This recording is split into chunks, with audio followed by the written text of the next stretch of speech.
Hi guys, so I did case 33, which is containing the deadly Marburg virus. So the principal players were the people of UG, Angola, the World Health Organization, and health workers. So basically in March 2005, the deadly outbreak of Marburg occurred in UG, Angola. The outbreak started in a hospital in UG where 13 nurses and patients died from the Marburg fever. Everyone started to panic and workers started to abandon their posts. The country's medical system didn't have enough basic necessities, which included equipment and trained staff. So families started to come and take their dead family members, and they were hiding them in their homes or in bushes, which put people more at risk. Many people were afraid to take their family to the hospital. So the Marburg fever is a fatal disease that is caused by a virus similar to Ebola. The fatality rates range from 24 to 88%. There's no vaccine or treatment available. It's transmitted to people through fruit flies and can spread through direct contact with the victim and exposure to blood, saliva, or bodily fluids. And the virus can stay on surfaces for many days, and symptoms include fever, chills, and headache.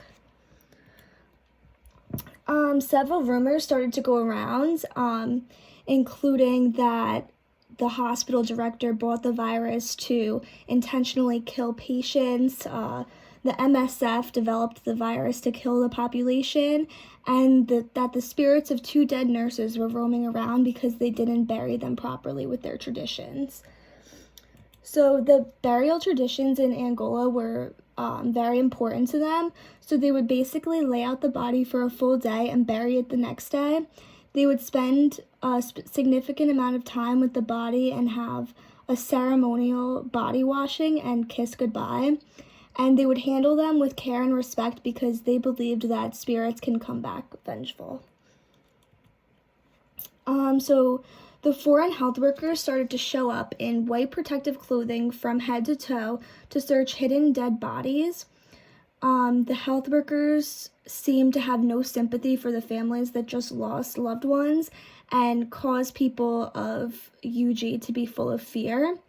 They would place the bodies in body bags and take them to a cemetery without even thinking about how the families felt about it. And they were basically just not thinking about their traditions at all.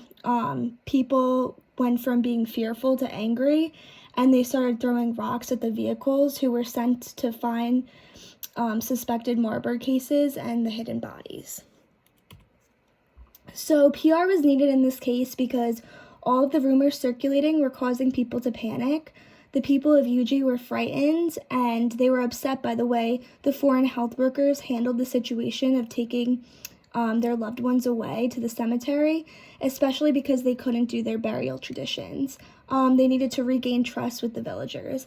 And this is a picture of what they looked like coming in, just taking their families, which is kind of scary.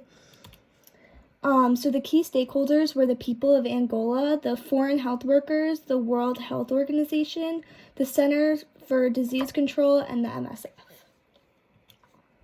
So what worked was that the communication teams decided to print out pamphlets and provide daily messages to provide information and get rid of any false rumors that were out there.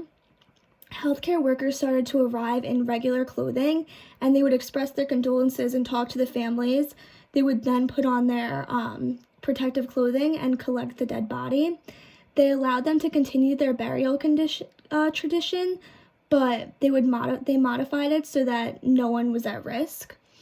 But what didn't work was that there was no formal apology for how they handled the situation prior to the changes, and they should have made people more aware of how serious the spread of this was before families started to hide the bodies.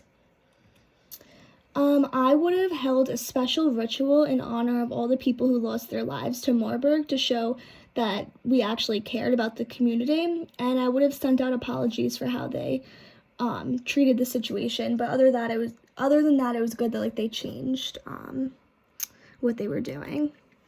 So the updates are that 329 people ended up dying from the outbreak, and by July 2005, it had been mostly contained. So the discussion questions I have are, do you think if the people of UG were more informed about Marburg from the start, things would have been different? Do you think the rumors going around had a big influence on how fearful people in the community were? And do you think the people of UG were more upset about their burial traditions or the foreign health workers handling it how they did?